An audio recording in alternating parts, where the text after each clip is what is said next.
والصلاة والسلام علیک یا رسول اللہ صلی اللہ تعالی علیہ وسلم۔ اللہ کا بے پناہ فضل اور احسان، اس کا شکر ہے کہ اس کے ایک محبوب ترین بندے کے نام سے جو محفل منسوب ہے، اس محفل میں ہم بھی موجود ہیں۔ سلطان راجپوت حضرت سیدنا عالم بنا حضرت وارث پاک رحمۃ اللہ علیہ کے ذکر کی محفل میں ہم لوگ حاضر ہیں۔ اللہ کا بے پناہ فضل ہے۔ میں بات عرض کروں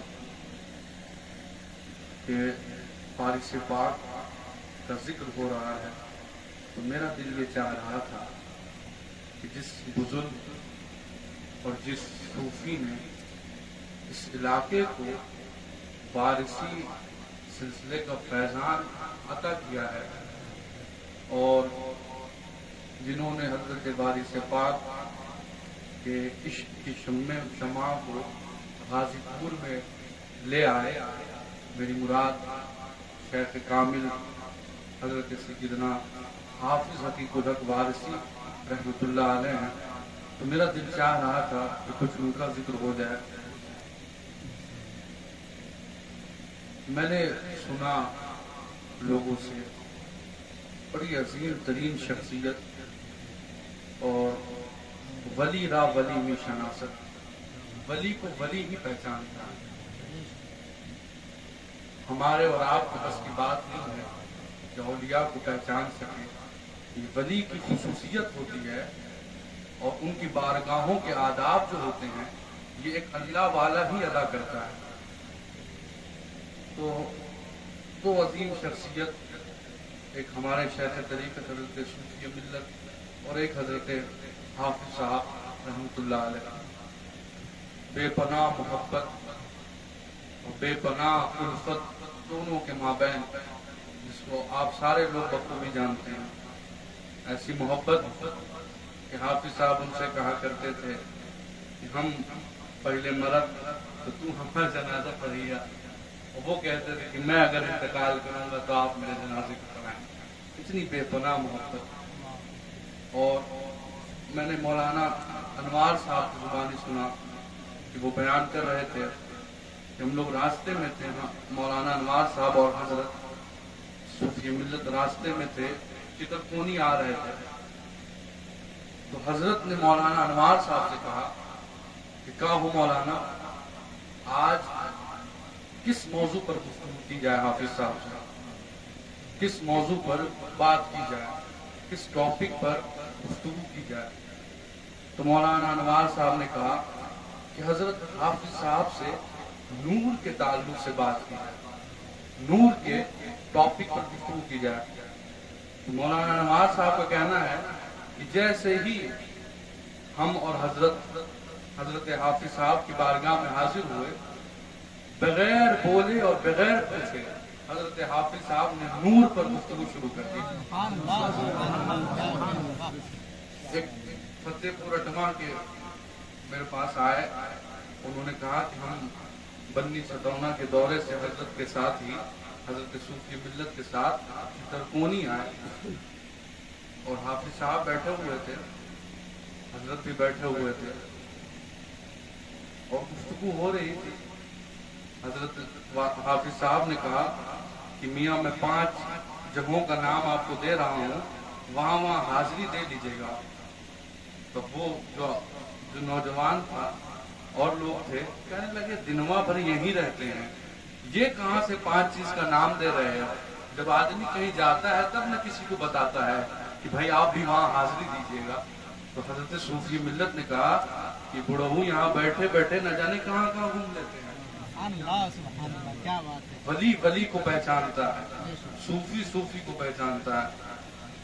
پھر حافظ صاحب نے ایک جگہ کو لوگوں سے منع کر دیا تھا کہ یہاں پہ کوئی کام نہ ہو، کوئی اس میں کوئی درخت نہ لگائے، کوئی کام نہ کیا جائے، اس زمین کو خالی رہنے دیا جائے۔ ظاہر سی بات ہے نوجوان لڑکا تھا فتح پور والا، تو اس کے دل میں یہ بات ٹھیک یہ کاہے اس جگہ پہ کچھ کرنے کے لیے منع کیے ہیں؟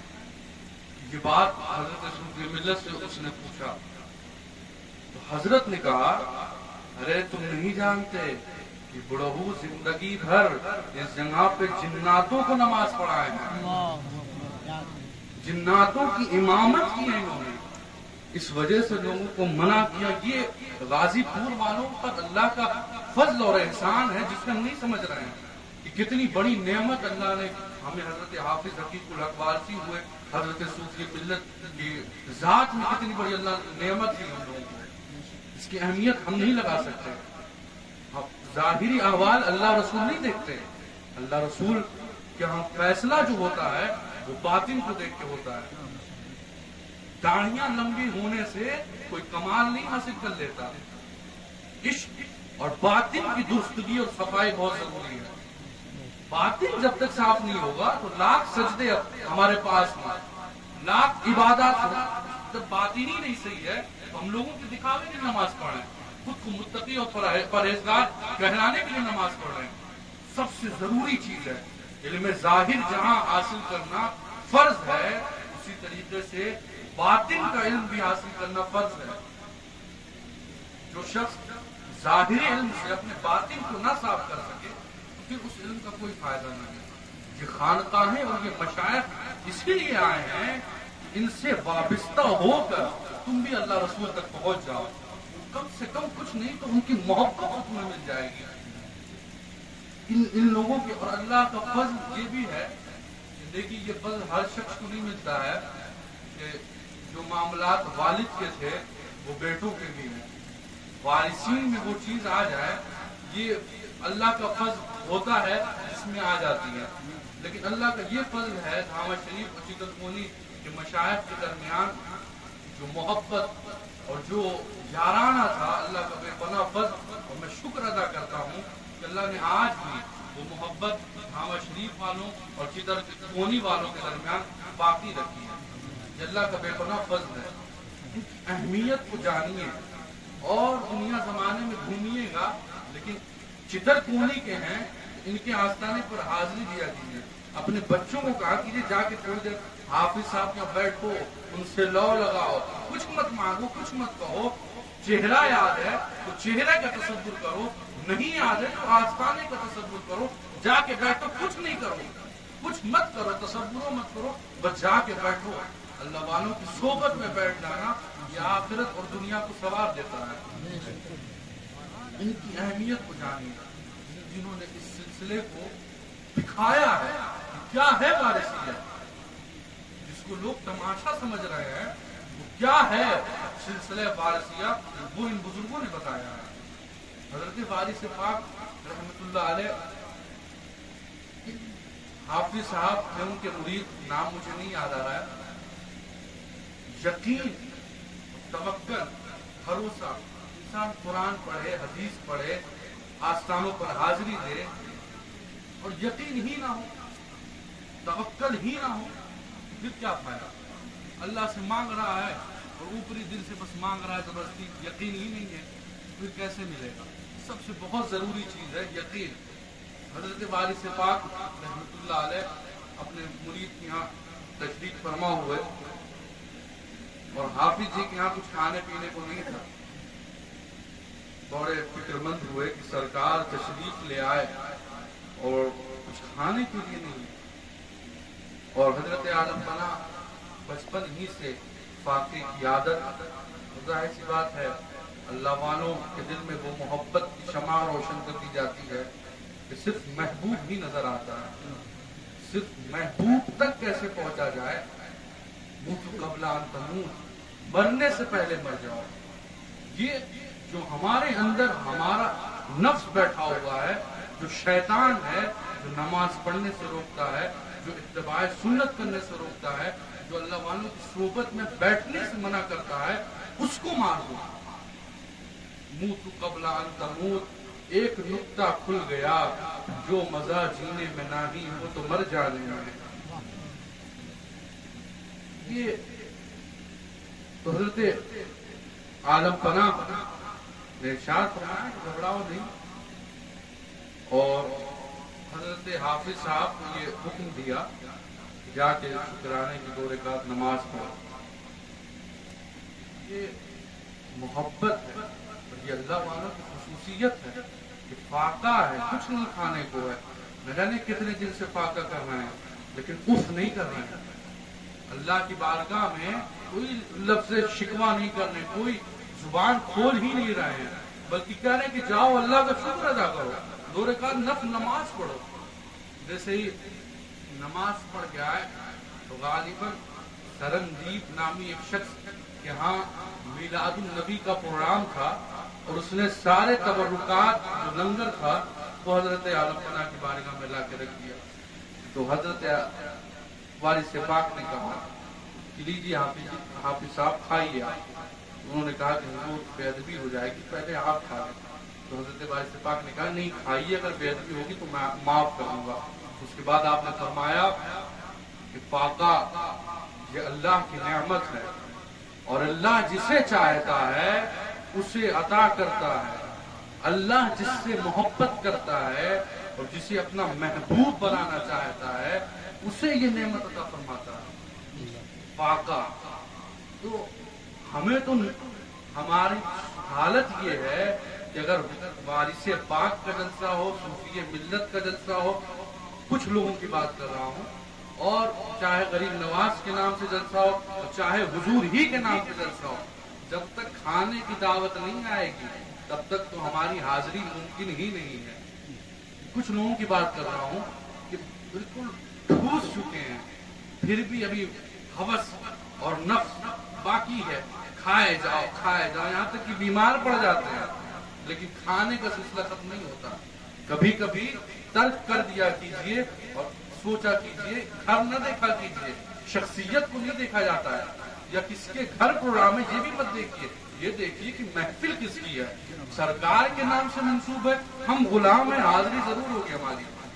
وارث پاک کی شخصیت سے موصوف ہے یہ پروگرام تو ہم حاضری ضرور دیں گے. یہ ہماری حالت ہونی چاہیے.